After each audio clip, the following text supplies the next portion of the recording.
Ladies and gentlemen, please welcome Carolyn Casson, President and CEO, Michigan Women Forward, as we begin our program. Well, thank you, Voice of Goddess. Good evening. It is my distinct honor to welcome all of you here tonight on behalf of Michigan Women Forward. This is the second Michigan Women's Hall of Fame induction ceremony that we have been the proud owner of since the Michigan Women Forward and the Historical Center and Hall of Fame merged into one organization a year and a half ago. Yeah, pretty cool. The merger of our two organizations was founded on the belief that the achievements of all Michigan women, past and present and future, must be preserved and celebrated. And most importantly, these achievements must be made accessible so that current and future generations can aspire to make the world a better place. As you can see from the list in your programs that are on your chairs, the women that we will induct tonight, plus all of those women that we have already inducted, have been innovative, they have been breaking records, smashing glass ceilings, and making history for literally centuries here in Michigan. Their stories are an inspiration to ensure that everyone, especially young women leaders, and the women that we serve in this organization also can be disruptive innovators. They too can make changes to our world that make it a better place. The women we are here to celebrate tonight did just that. It is especially meaningful for me tonight to be able to welcome and congratulate our three contemporary inductees. Dr. Terry Blackhawk, Vernice Davis Anthony, and Gilda Jacobs. Because these are women that I have known and loved and admired and looked up to for my entire life. And having the privilege, I hope all of you at some point have the privilege of being able to call someone and tell them that they have been nominated and been elected to be a part of the Michigan Women's Hall of Fame, because it is a magical moment. And I don't know who cried more, me or all of the three of you, but I am so proud of this group of women. Joining them tonight are historical inductees Martha Baldwin, Margaret Kirshner Stevenson, and the Honorable Lucille Watts. As you learn more about each of these women tonight, I think you're going to agree with me that this is a very, very special evening. There are also women here tonight who have played an important leadership role throughout the creation and evolution of the Michigan Women's Hall of Fame. There are members, past members, and board members of the Michigan Women's Studies Association, which is the organization that founded the Michigan Women's Hall of Fame. And we would like to show our appreciation to you. Can you raise your hand, stand up if you can or want to? Thank you. Thank you for your 35 years of hard work and dedication to make sure that history includes her story. Oh, you took my line. It's a great line. It's true. And for their dedication for putting this important work into the hands of Michigan Women Forward. You women who were there in the very beginning and who came up with this idea are the real women whose shoulders we all stand on. I also want you to meet a very special person who's here tonight, Meg Durr, who's standing over there. Stand up, Meg. You're going to hear a lot more from her. She took on this role of the executive director of and revitalizing this Hall of Fame this past summer. And I'm very proud that she's going to be a part of helping to continue to lead this organization into the future and conceptualize and strategize about how this can get even bigger, even better, so that we have to hold it out in that very big convention hall upstairs. So thanks, Meg. I am also honored to recognize the sponsors who make all of our work year-round and throughout the state possible. They've been scrolling, they're not scrolling, that's me, on the screens. But I want to be sure that one or two, or all of you, the sponsors who supported this dinner tonight and support our organization, if you will please stand so that we can thank you, because you make this work possible. Oh, come on. Come on. Yeah.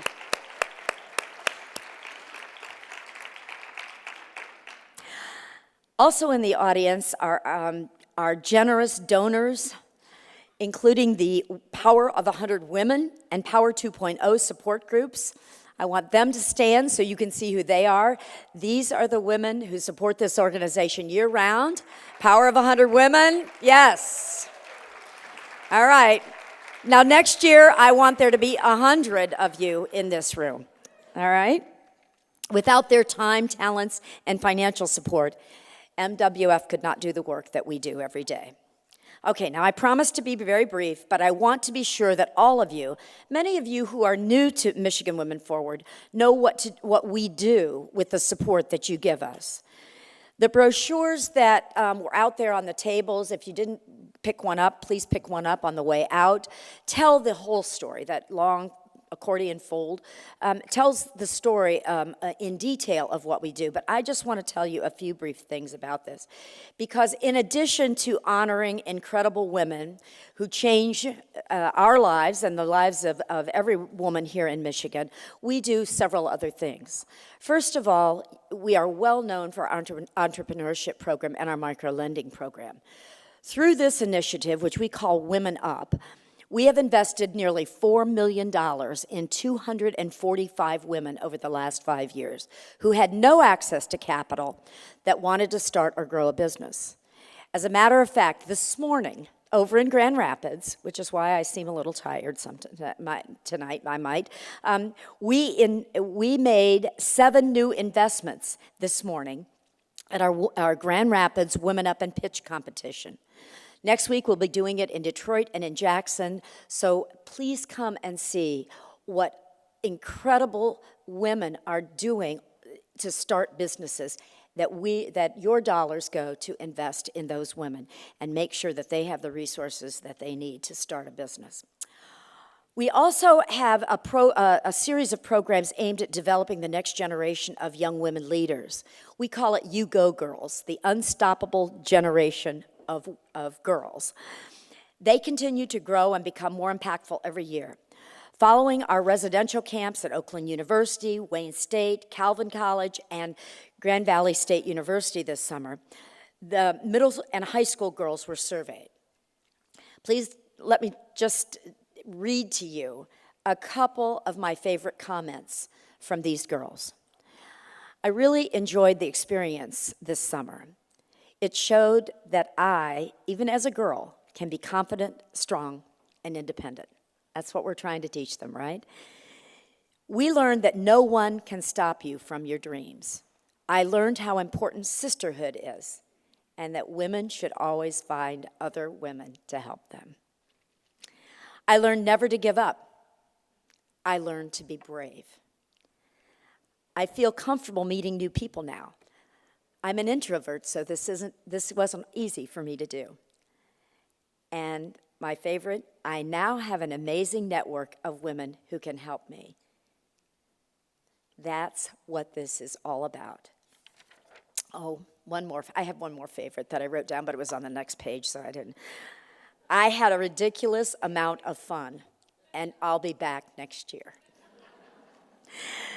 Our last pillar of focus is called Behind Every Woman, #BehindEveryWoman, where we unleash the extraordinary knowledge, experience, and contacts of our supporters to volunteer to help our young women and our entrepreneurs.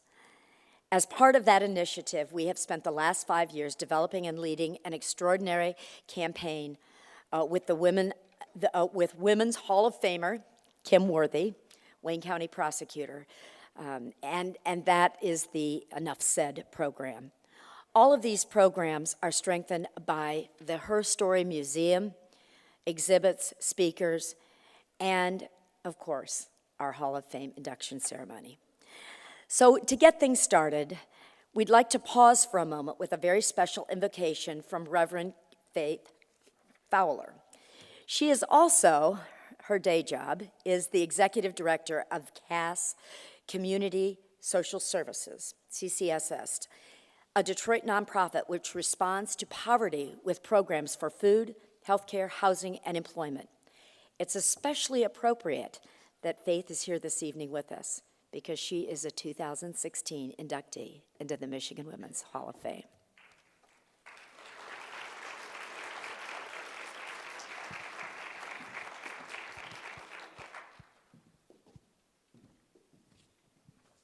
So please don't post the prayer.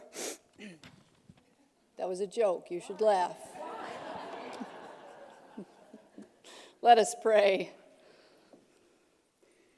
Almighty God, creator of all things, evolver of all things, known by many names, monopolized by no one race or religion or land, we acknowledge your presence here this evening. At a time when we can travel anywhere in the world, it is oh so important to know where we've been. So often history is a study of kings and conquerors, of men who fought wars and built nations, but throughout the centuries there have been women and girls who have contributed far beyond what is written or recorded. It's been lost or forgotten. They're hidden figures. Tonight we come to celebrate some of the incredible women of mission, many of who refuse to play by the rules, whose lives and work and words inspire us to make the world a better place. Tonight we tell her story, the story of brave leaders who made difficult choices in positions of power, talented artists, lawyers and judges, pilots and astronauts, gifted healers, committed teachers who worked tirelessly. Some of whom came from places of privilege and wanted to share with others who did not, a few who overcame incredible, unimaginable hardships. Her story about scientists and mathematicians who were driven by curiosity to solve great mysteries. The story of women who followed their dreams no matter what the cost. God of Adam and Eve, Abraham and Sarah, Naomi and Ruth, Deborah, Esther, Rachel, Hannah, Mary the mother, Mary and Martha, Mary the hooker, the disciple, the friend, Lydia and Priscilla. We pause tonight to add names to the list. Rebels and trailblazers and visionaries. And at a time when we're going to see Harriet the movie about a real woman who went back over and over and over again, we adopt that phrase of so many brave women who are survivors as we say out loud and together, Lord, me too. Amen.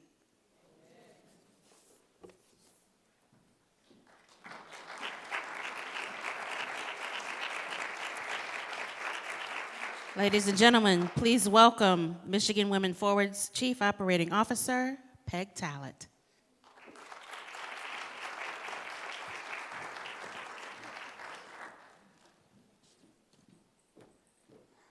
Note to self, never follow Faith Fowler in a program. But I gotta tell you, I'm totally loving hashtag post the prayer for women. Good evening. I'm so happy to add my welcome and to say to all of you, thank you for being with us tonight for this very important occasion that, as Carolyn said, we hope grows and grows and grows, because this is where need to be to celebrate women on this important night. I'm happy to welcome all of you, and most importantly, I'd like to ask any woman in this room who is a past inductee to stand and to be recognized. Come on, there are a few of you. Come on.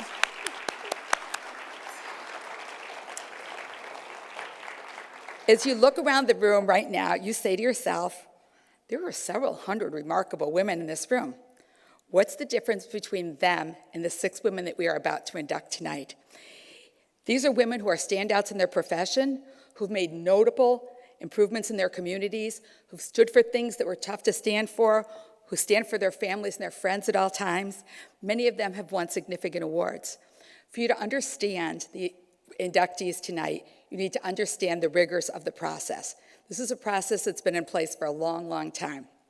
It begins right after the first of the year when we ask the state through media, social media, and traditional media to help us get out the word that we're accepting nominations. People across the state start thinking. Some nominate their mothers, their sisters, their neighbors, their bosses, their friends, their idols.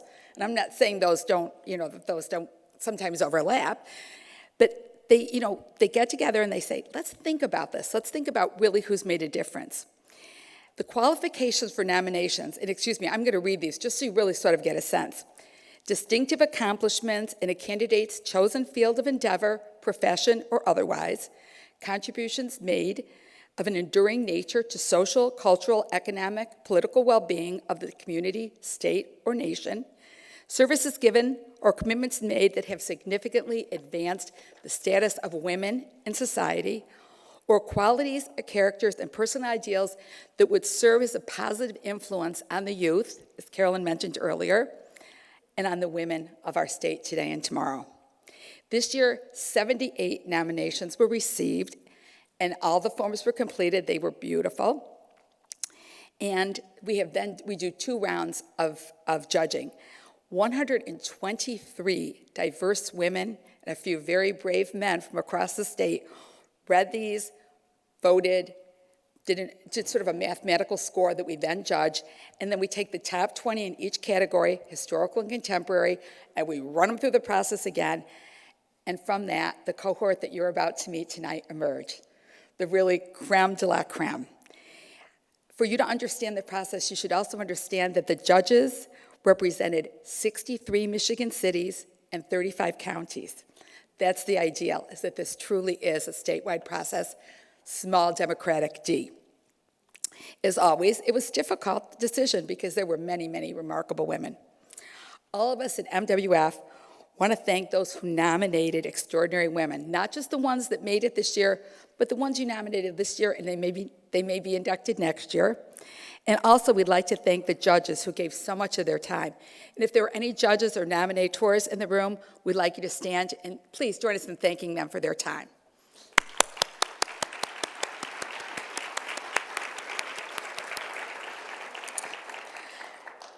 As I leave the stage tonight, I'm going to ask that you all keep your eyes open for the call for nominations for 2020. Think about the women who have made a profound influence on your lives and on all of our lives. And know there are many people who have broken ceilings, as Carolyn said, who have fought all odds, who have come against whatever it was. They were risk takers, they're deal breakers, they're the people who really get it done. Think about those people and nominate them for next year. Thank you for being with us tonight.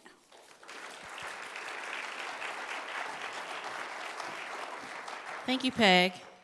And please join me in welcoming Denise Quarles to introduce the historical inductees.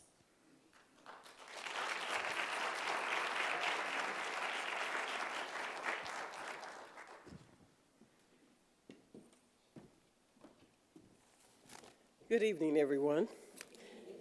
I'd also like to welcome you. I have been fortunate to be part of the Hall of Fame and Historical Center for a long time. I was previously on the board of the Michigan Women's Studies Association, and when the 2 organizations merged, I was asked to become part of the Michigan Women Forward Board. So it is a particular pleasure for me, and I appreciate the opportunity, to introduce the historical inductees tonight. This annual event is always a very special evening, and we are grateful that so many people participated in the process. The Hall of Fame has always been from and for the public. I like to think of Her Story Hall of Fame as an institution that reminds us that what matters, what is so very important, is leadership, selfless service, and a commitment to what is right. The historical inductees are Martha Baldwin, a household name if you're from Birmingham, Margaret Kirshner Stevenson, a trailblazer in aviation and the military, and the Honorable Lucille Watts, a legal and judicial pioneer. So I'd like to have you direct your attention to the video screens, and you will learn more about our amazing inductees.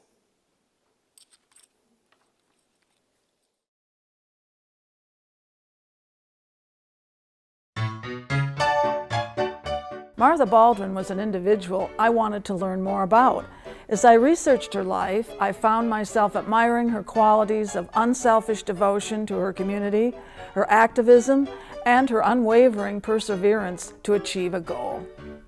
During her 72 years, she had personally led the effort to improve the well-being of children and women, as well as make Birmingham more beautiful, better educated, more culturally aware, and a safer, healthier community for all. She especially advocated for women's suffrage and educational opportunities. Martha wasn't just remarkable for the bequests she left to the city, such as funds for a high school and land for parks, but more remarkable for her intangible legacy of a woman of such force of character.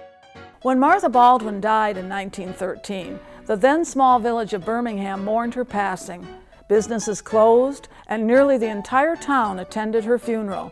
Even those who had opposed Martha and her ideas had to acknowledge that she made a profound mark on the town, that even today, more than 100 years after her death, she has stamped her personality forever on the city of Birmingham.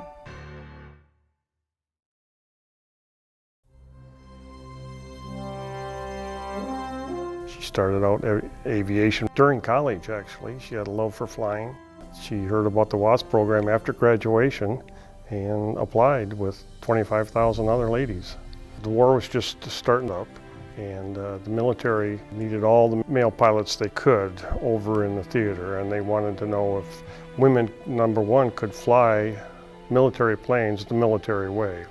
Once they got there, it was now, women aren't going to be able to do this. Women won't be able to fly that plane. Then, well, they won't be able to fly this plane. Well, how fast can they fly that plane? And how high can they fly? And it was one challenge after another. She was one of the last group of 17 that was able to transition up to the B-17 four-engine bomber, which was the largest plane flying at the time. The WASP program, if planes were repaired and going to be sent back to Europe, the ladies would ferry them to the coast, and then male pilots would fly them from there.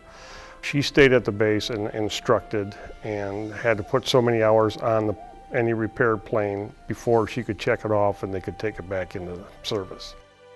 After the war, a lot of male pilots coming back, and being a female, she just never flew again. That was it. She went back into teaching and taught the rest of her life and never piloted again. She was an inspiration to a lot of women in a lot of different industries, but in number one in aviation, it turns out.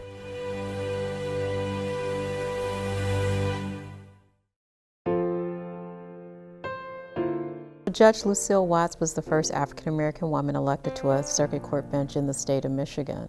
The bench she was elected to happens to be the one where I serve as the court administrator. I wasn't there at that time, of course. That was in 1980. She went to law school in the 1960s. There were only 2 women in her class, and the other woman dropped out and didn't graduate. When she came out at that time, if you were a lawyer and a woman, they were looking to have you do secretarial work or something like that. Refusing to do that and being supported by her husband, she opened her own firm and did insurance practices. Around 1967, at the time of the riots, she sort of got pulled into that. Some of the people that she knew were being held at Belle Isle, and she felt that she had to do something, so she became a defense attorney at that time.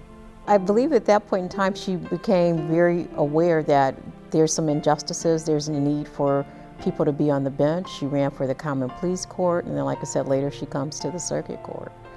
Some people are role models because they, have you come and sit at their feet. And some people just live the life, right? And that was Miss Lucille. She was passionate about making sure that women got their due. And she was very much a force in insisting that diversity and excellence came together, and that if you looked for excellence, you would achieve diversity at the same time. And only because of her, I can sit here and then know that I can do this and feel comfortable that everything is okay. There is such thing as justice for all.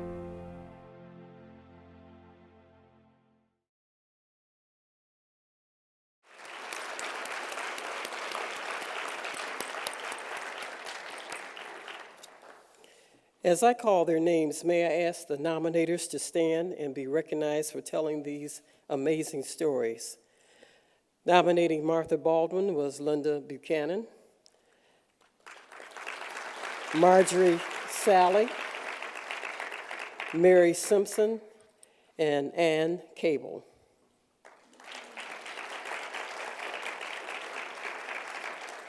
Nominating Margaret Stevenson were Catherine and Tom Stevenson.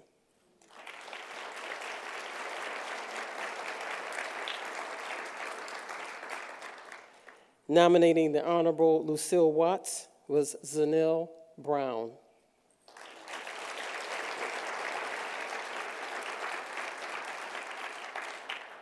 Thank you so much for bringing these amazing women to our attention. And now it's my pleasure to introduce the chairwoman of the Michigan Women Forward Board of Trustees, Denise Christie, who will induct the contemporary class.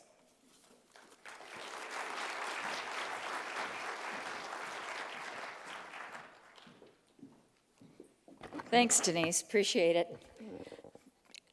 It is such an honor to serve on the MWF board, and I'm particularly proud of our decision to take on and merge in the Women's Historical Center and Hall of Fame. Tonight, we are celebrating women whose accomplishments position them among just 323 who came before them. This is pretty rare air, and we are thrilled to have these beautiful women's lives captured, their stories, and honored their contributions. And we hope to preserve their work in our museum as we continue to move forward to inspire the generations of women who are to follow and will take the lead from the women that have preceded them. So again, it's a huge honor. There's some other women here tonight that I'd like to recognize, and that is the women on our Board of Trustees. And I'd like to ask my fellow trustees if you would just take a moment to please stand and allow us to all recognize your selfless service and commitment to the Michigan Women Forward. Thanks, ladies. Before I move to formally induct these amazing women, I want to do what board chairs are supposed to do, and that is to extend an invitation to you all to support MWF with a donation. Of course, I mean, I would be remiss if I didn't take this great opportunity. If you really liked what Carolyn shared earlier, and I think you did, because obviously you're here today taking a stand for women, please remember our work only happens because of you and the contributions that you can bring. So as board chair, I have identified the power of 100 as kind of my personal passion and my personal mission. And as the power of 100 women stood up here today, I'd like to see a goal of doubling that number of women, and so that we really are a bigger, broader community and having impact. And I can't do that without each and every one of you. So if what you've heard about the expanded programming offered to our entrepreneurs and the young women leaders, as well as the work with Her Story and social justice, please consider joining. Now, you'll find this wonderful little card inside your brochure tonight. And we just really would appreciate you take a moment and consider a gift to the Michigan Women Forward. You know, we usually get together a couple of times a year, if not 3-4 times a year, and we recognize women that are in their journey right now and breaking through glass ceilings and creating new milestones that deserve to be celebrated as they are happening. So we gather together as a group of women and celebrate them and support them. And we usually have a glass of really cheap wine, and we have a great time. But we'd like to invite you all to join that community. Now, it is a gift of $1,000, and that's an annual gift. And if that seems a little precious for you right now, I hope that you'll just consider making a gift of any amount. We'd really appreciate that. We also have a program called 2.0, and that is for the younger generation that is ready to merge in. And maybe it's a lesser gift, about $500, but we want you to be a part of this community, and again, continuing to celebrate those remarkable women as they are moving along on their journey and shaping the state of Michigan with their leadership and commitment. Because what we think is somewhere out there, there's a 10-year-old who sees herself as smart and as a leader who just needs you and NWF to put her on a path to a brilliant future. And somewhere there's a woman out there without access to capital, and she needs it to launch her business. It's going to revitalize her family and usually the community and the neighborhood in which she lives. And unfortunately, somewhere a rapist still walks free until the remainder of those investigations and prosecutions can be completed. And we knew that with your support.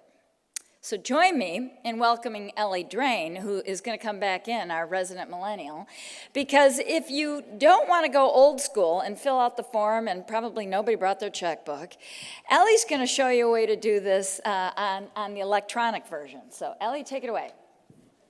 Thank you, Denise. I thought about having walk-up music, but I was like, I don't know about that. You know, it's a millennial thing. You got to dance or something, come up on the stage, but here we are. I want to take a moment and connect something for you. So I wrote the bios in the program. So if you see a typo, you can come after me later, but I think they're pretty good. And as I was writing these, and I'm going to tear up here in a minute, as I said, I'm 31 years old. And so for me to read about Martha Baldwin and Peg Kirchner-Stevenson and the Honorable Lucille Watts, these are women who have come before me. And when I run the summer camps during the summer, that Carolyn talked about earlier with the middle school and high school girls, almost 4 weeks of my summer were devoted to those camps. And to know that those girls can look up to these women is incredible. We don't see the struggles that they had. I love this opportunity for them to be able to understand this. And so I would really like to echo Denise and encourage you that if you love what you have heard about tonight, please donate. And we have a way for you to do that using your phone tonight. So I'm going to go ahead and walk us through these instructions. If you'd like to open your text messaging app on your phone tonight, you can text MIWF to the number 56651. And when you do that, it might ask you if you want to pay. Yes. It'll say to make a donation, respond with your donation amount. Standard rates apply. Go ahead and enter the amount that you would like to donate to this organization tonight. To help an entrepreneur, to help a middle or a high school student at one of our camps, or to help support a woman who needs justice because she was sexually violated. Once you text that amount in, you will receive a link back. It is very important that you hit that link, and it'll take you to a website where you can enter your credit card information. Again, this is just one way to donate to us, and we'll have this slide up later at the end of the program as well. There are also donation envelopes in your programs on your chairs. So if you have check, if you have cash, you can enter your credit card information on there. However you would like to do that is up to you, but we would love to have your support tonight. Thank you.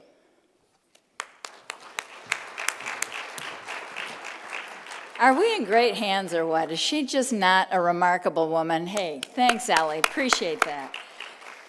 Okay, I know our contemporary inductees, Dr. Terry Blackhawk, Bernice Davis-Anthony, and Gilda Jacob have been and will be recognized with other honors. But please join me in reminding them that this induction will stand the test of time. This is history. MWF is committed to ensuring that the Hall of Fame has a home and a robust cyber presence so people all over the world today and for decades to come can learn about them and their stories. Tonight, it is my privilege to induct these three amazing women into the Michigan Women's Hall of Fame. The video you're about to see will introduce the extraordinary Dr. Terry Blackhawk.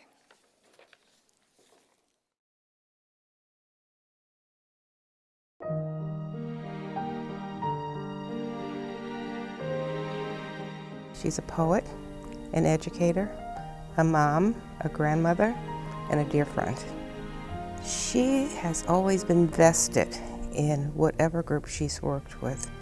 As a high school teacher, when she started Inside Out, creative, compassionate, clearly wants diversity in every realm of her fiber, whatever she does. Diversity is almost synonymous with Terry's name. She loves people, she loves words. She loves to see young people have advantages with words. And if she can, she exploits that to their betterment. People she's influenced, I'd say thousands, because of her years of teaching in Detroit as a high school teacher, as a high school English teacher, and certainly the work with Inside Out over 20 years. Those young people have just gone out, oh my gosh, they're like a rainbow coalition all over the world. Inside Out brings writers in residence into Detroit Public Schools, primarily Detroit Public Schools. They may have expanded beyond that. It started out with about 5 schools in 1994, and I believe they're well over 25, maybe 30 now. They bring accomplished writers and some young writers into the Detroit schools, K-12, and those writers work with children as writers, not as teachers of English, but as writers. Children have mentors in adults, and the adults have mentors in the children. A city of blank space turned red and white and royal blue under this barren sky. She's got a number of honorary degrees besides her PhD from Oakland University, so she's been well recognized, and rightfully so. She touches people. She touches them. Teaching style is that she listens, she gives, she nudges, she encourages, and she expects a lot in the end from her students, and they give it back to her. As a poet, she tells stories. Each of her poems tells a story. There's one in her newest book about Detroit, and she just doesn't like people to slam Detroit. She has been one of the heartbeats of Detroit for many years. She's a woman with a purpose. There's no getting in the way of that purpose. That's Terry Blackhawk.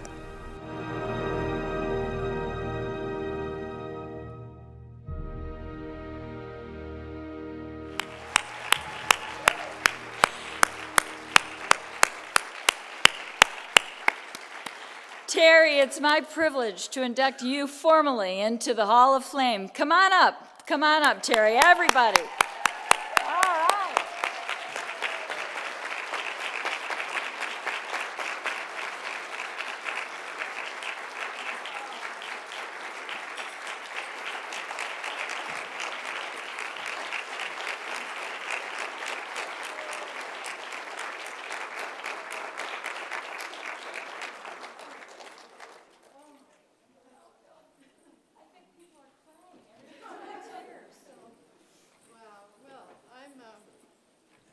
I'm a little teary too, and I must say, Tony Walters, you are my heart. Thank you so much for that beautiful tribute, and so many wonderful things in that video. I'm very moved, and I'm extremely honored to be here tonight. I want to thank everybody here with Michigan Women Forward who's made this beautiful event, and to follow in the footsteps of the people we've seen already today. It's just more than I really ever could have expected, and this will be an honor that will live with me for the rest of my days. So It's also, I want to say, a tremendous honor to follow activists, because I don't think of myself as an activist. I think of Rosa Parks or Kim Worthy or Mona Hanna-Attisha, or so many who, are fighters in that way.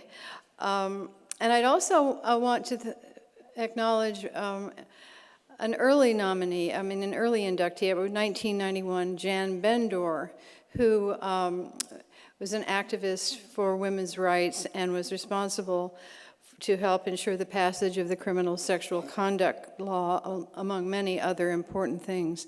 And the reason I bring up Jan is because we were both graduates of Antioch College in Yellow Springs, Ohio. And Antioch was founded in the 1850s. Horace Mann, the great educational reformer, was the first president.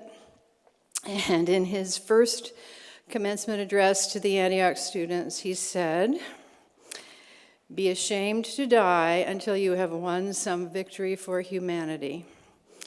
And these words are in stone and a monument on the college campus. So I like that connection with that and Jan and college.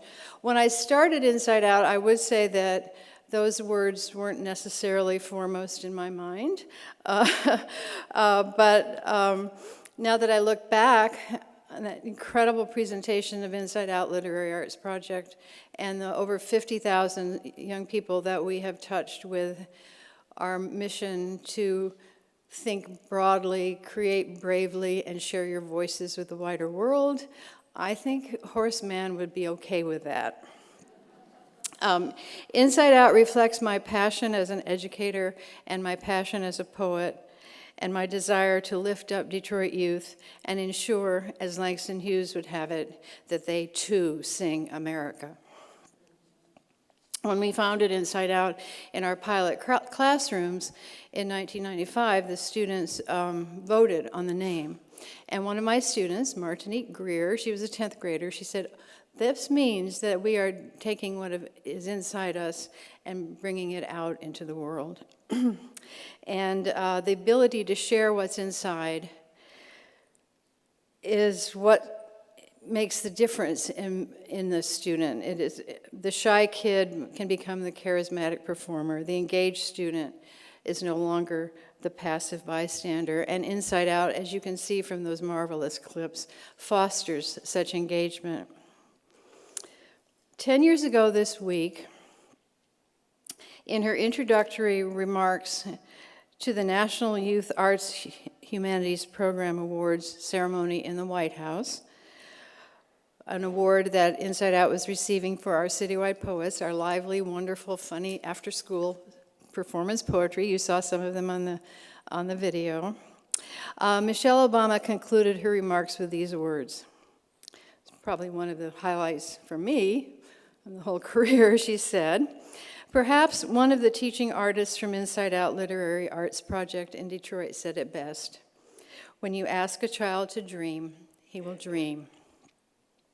That teaching artist is here today, Peter Marcus, who, like Tony Walters, who is on our founding board, has been with Inside Out from the very beginning, bringing his joy of language, his wisdom, his calm, steady presence to classrooms, thousands of kids all across the city. And he's still with Inside Out since day one.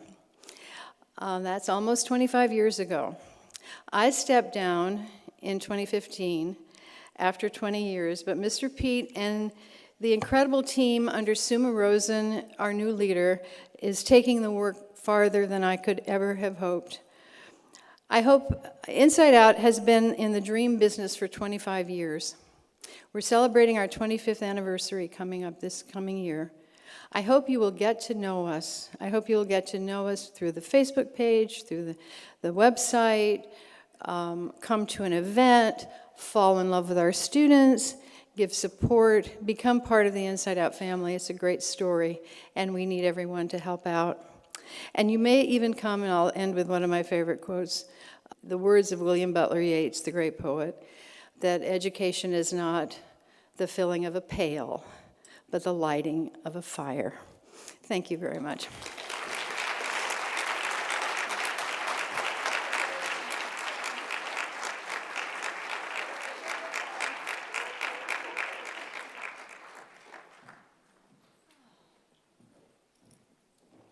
So now, that was just terrific.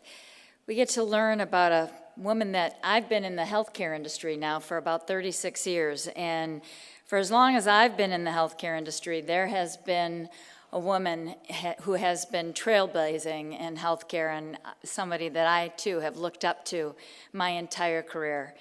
And now let's all learn about Vernice Davis Anthony.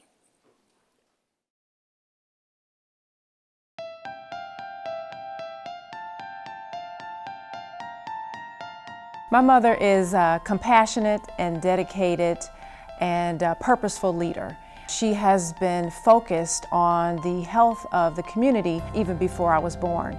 Her commitment to service has guided her throughout not only her professional career, but even personally within our family. But it's her passion, I think, for what she does and her commitment and dedication to it that embodies who she is as a woman, as a person. My mother started out as an LPN working within the city of Detroit, working within the hospital setting and managing babies before and after birth. She moved into the City of Detroit Health Department and rose through the ranks to eventually become the director of the health department. So her focus grew into more of a public health commitment. She began working with the county and supporting county health initiatives, and I think that was where she was tapped to take that leadership to the state level and eventually became the director for the state of Michigan's Department of Health. There she was able to see a statewide service of commitment to ensuring not only the city of Detroit, not only Wayne County, but the state as a whole focused on the health of its residents and ensuring that all the infrastructures that were required were in place. Following the state's service, she came back to the city and worked with St. John as a vice president in community health. And interestingly enough, ended up full circle coming back to the city of Detroit to support her good friend, Mayor Duggan, as he ran the city of Detroit and tapped her to come back to the health department. To the extent that I believe my mother would consider herself a pioneer in the industry based on her span of work in public health, I would say she would be even more so proud of the impact that she has had on the many people who have sought out her mentorship. She's provided guidance, support, and leadership to so many who are interested in following in her footsteps that I think she'd be pleased at how her life and her legacy and her support has impacted the success of those that have come behind her.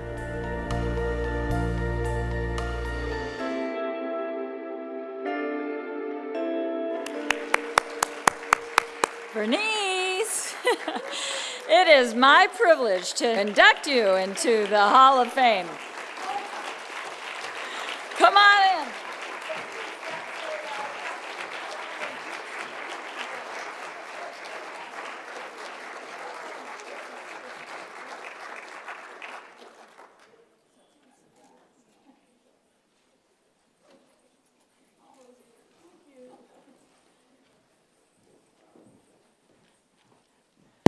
Ooh, thank you, Denise. Is Dana here? Dana. I was surprised, Dana, to see you up there, because I have been wondering, well, who's going to introduce me? I mean, I even called and asked, but nobody would tell me. Who's going to introduce me? Who did this? So, love you, Dana. That was indeed a surprise. So, in addition, I am just extremely pleased to be inducted into the Her Story Michigan Women's Hall of Fame via the, I want to say Michigan Women's Forward, as I was on their board, for a while.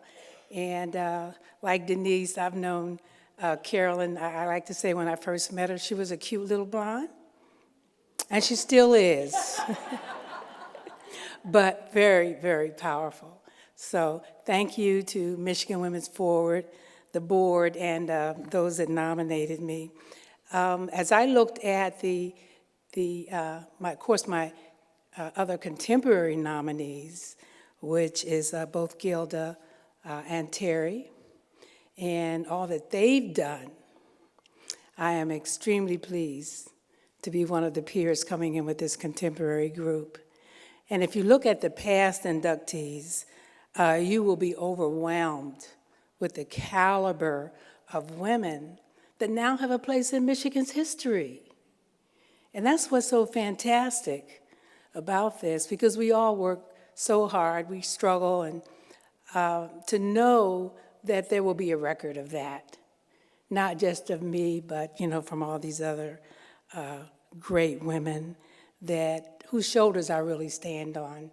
And I know quite a few women on that list. And as I looked at it, I cannot believe that now I am one of their peers.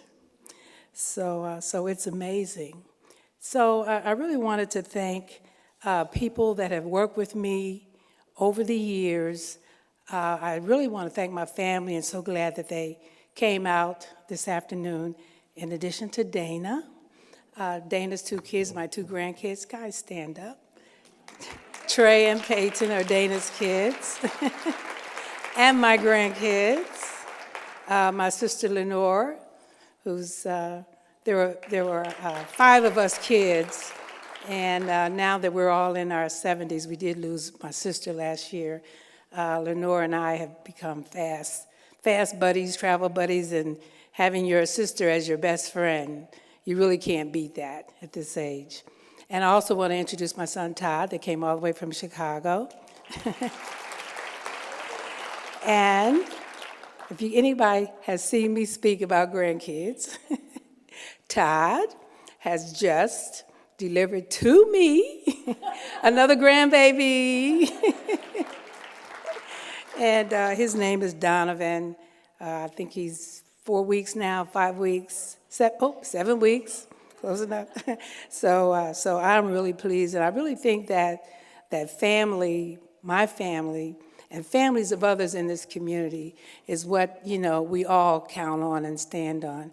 And then, of course, we have great friends that are like families.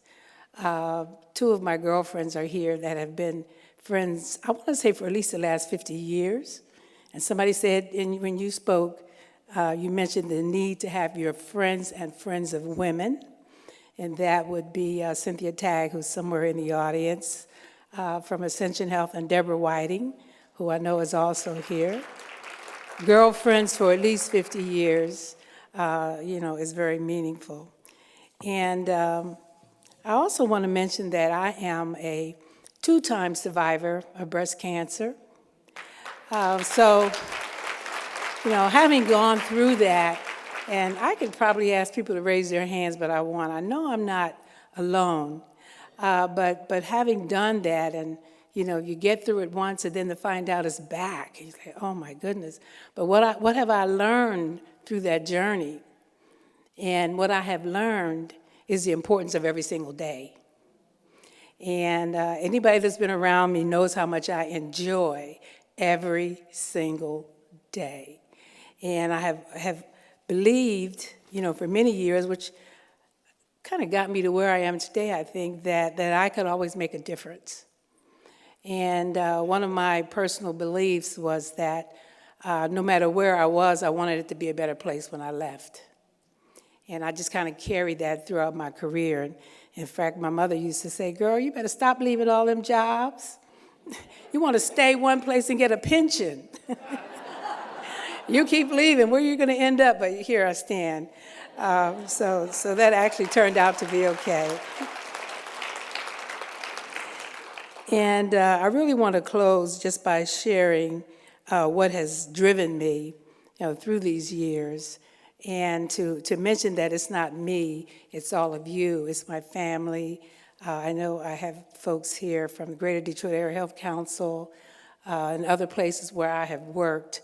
So I really know that it's not me. It's just me being able to have that spark to perhaps lead, but nothing can be accomplished on your own. And one of my favorite quotes, and probably many of you know it by heart, I'm sure, is never doubt that a small group of thoughtful, committed citizens can change the world. Indeed, it's the only thing that ever has. And I've always believed that you change the world where you are. You take a small bite. Because if you listen to the news or just read all the terrible statistics, you could give up before you start. But there's always a place to start. You can always just bite your piece along with others that are also committed, which is what it always takes. And that change will begin to happen. And, you know, that's kind of one of the things that has driven me is that belief that you can always make a difference. And then I want to mention, this is another one that everybody knows. The African proverb is that it takes a village. You can't do it alone. It takes my work, it takes your work, it takes your work, and all the other people that we work. And I like to say, as a leader, you have to be able to work with and through other people. So again, it's not just you. And I know I have accomplished many things if you would just look at a resume, but again, I know it wasn't just me. It was because of the people that were also committed, that worked with me, and also had that vision of making a difference. And my favorite quote, Martin Luther King, which many of you probably know, is, and I think we've heard this stated somewhere this evening, injustice anywhere is a threat to justice everywhere. We are caught in an inescapable network of mutuality, tied in a single garment of destiny. What affects one directly affects all indirectly. So these are all of our children. It's not their children or those people. They're all of our children. I can be no better than my neighbor. I can be no healthier than my neighbor. Our community can be no healthier than you are and you are. So those are some of the kinds of things that I have operated from throughout my career and continue to do so. I am retired, but I'm still out here working with some of you in the room to continue to make a difference. To me, that's what it's about, making a difference every day. So that's my retirement fund. So again, thank you guys for this recognition. I appreciate it so much. Thank you. Thank you, Denise.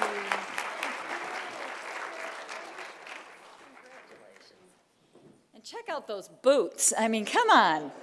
That is great. You know, actually, Mother Teresa has one as well, that the world will be at peace when we all realize that we belong to each other.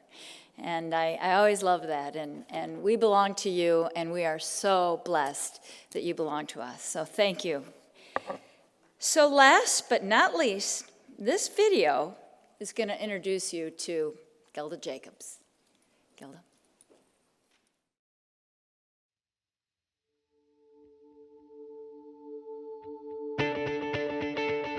Gilda has had an amazing career in service to the people of Michigan. She was on her city commission, then the Oakland County Commission, then in the Michigan legislature in both the House of Representatives and the Senate.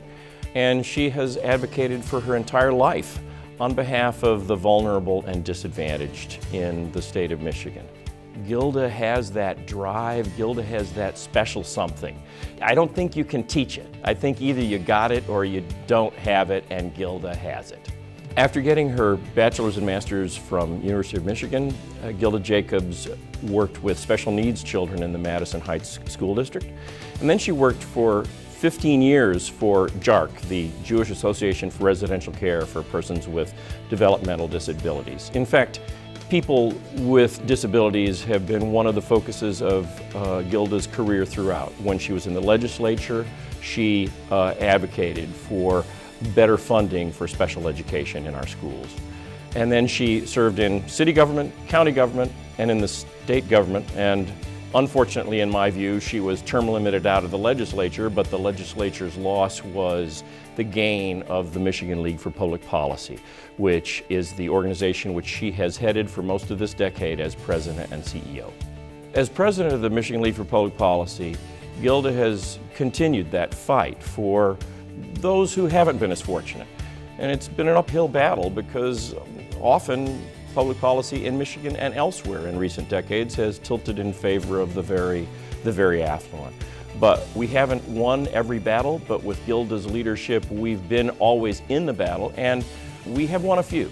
In 2011, there was a very real chance that the earned income tax credit, which helps low and middle income working families in Michigan, would have been eliminated entirely. It was reduced, but partly through the work of the League with Gilda's leadership, it was not eliminated. Gilda has worked for the Raise the Age initiative so that 17-year-olds would not be tried as adults in Michigan courts, and that's been a big victory.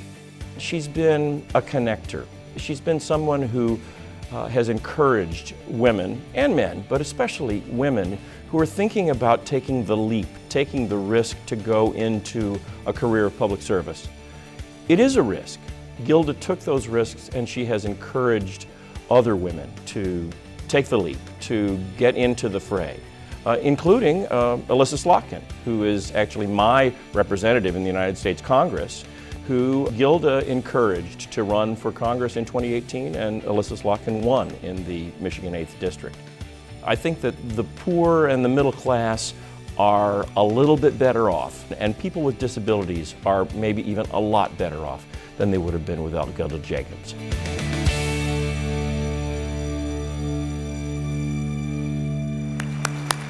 Come on up, Gilda. Allow us to induct you into the Hall of Fame.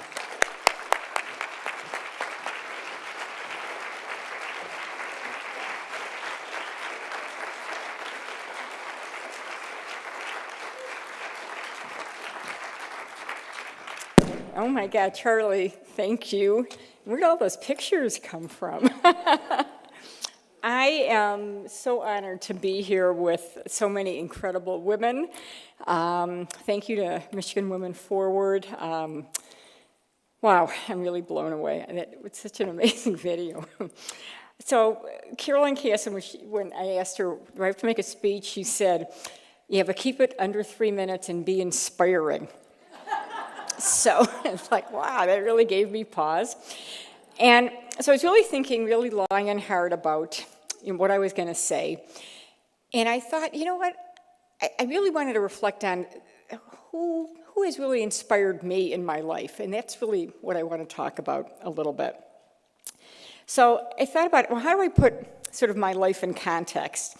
So you first have to understand that I'm a product of the 60s. It was a time when the Vietnam War was raging, women were burning bras, my college friends, Barbie and I, were participating in panty raids at Stockwell Dormitory at U of M.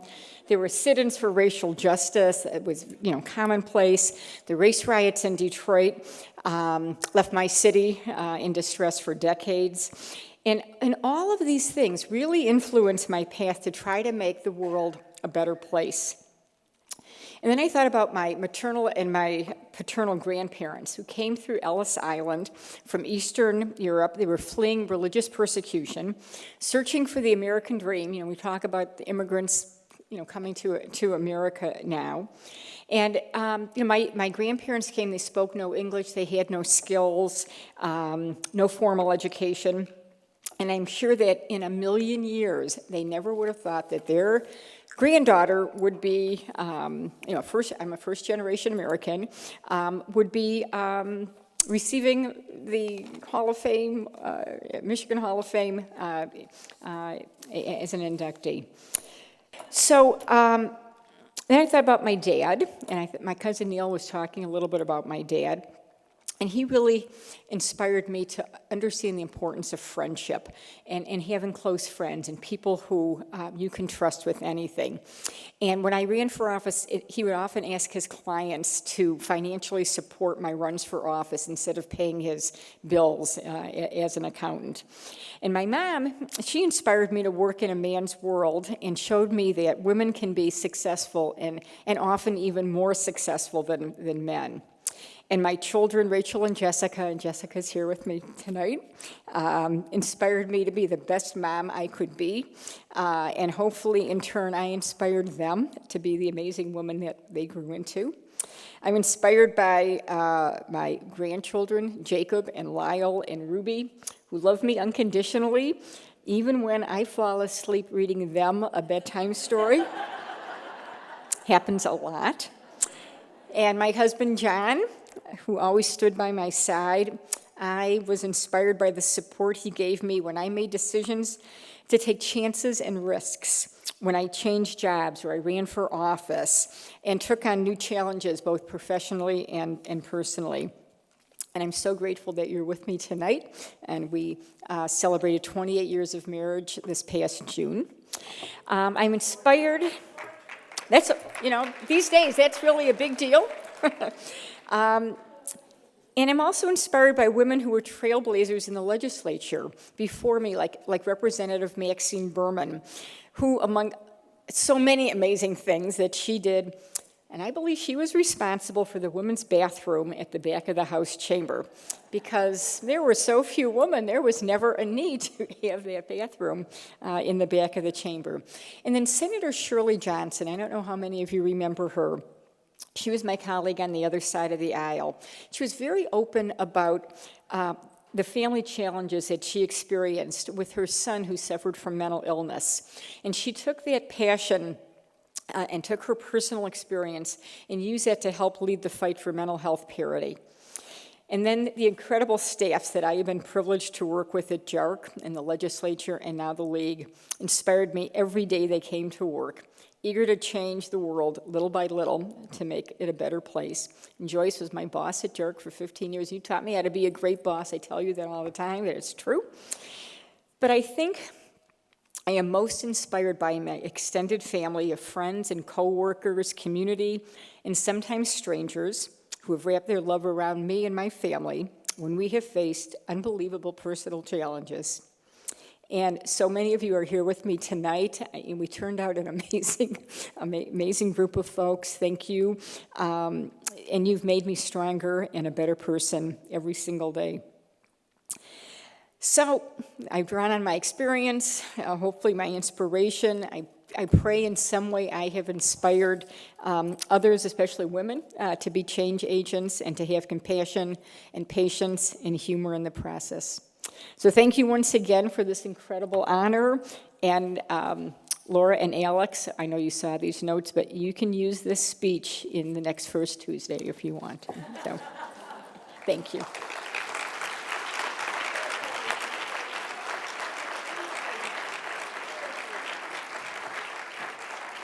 I think they, well, that's okay, no problem. So I think they all deserve one more huge round of applause, okay? Welcome to the Women's Hall of Fame. Now we're going to welcome Carolyn back up to wrap up the evening.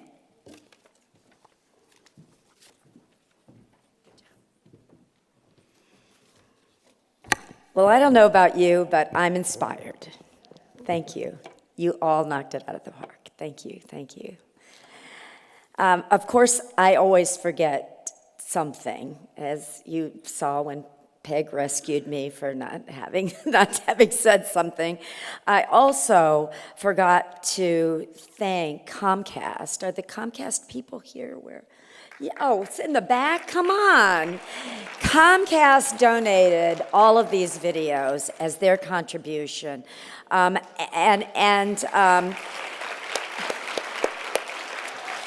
If Bill Harden is here, thank you for being the artist behind these videos and making this all happen.